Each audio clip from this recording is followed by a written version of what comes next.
The overall goal of this technique is to characterize the microstructure of crystalline materials presenting submicron size grains or that have been subjected to large plastic deformation by using the principle of electron diffraction within a scanning electron microscope.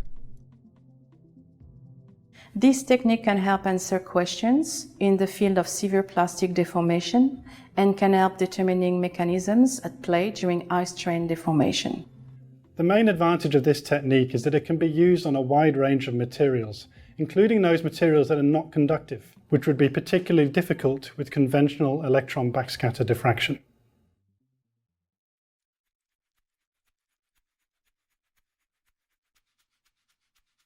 Use a scanning electron microscope or SEM equipped with an EBSD detector to carry out the experiment. After verifying that the specimen is thin enough for TKD analysis, place it on a specimen holder that allows it to be at 20 degrees from the horizontal once inside the SEM chamber to avoid shadowing effects during data acquisition with the EBSD camera. The most important aspect of this technique is the sample preparation. If the sample is too thick, there will be insufficient electron transmission and the diffraction patterns will be of poor quality or non-existent.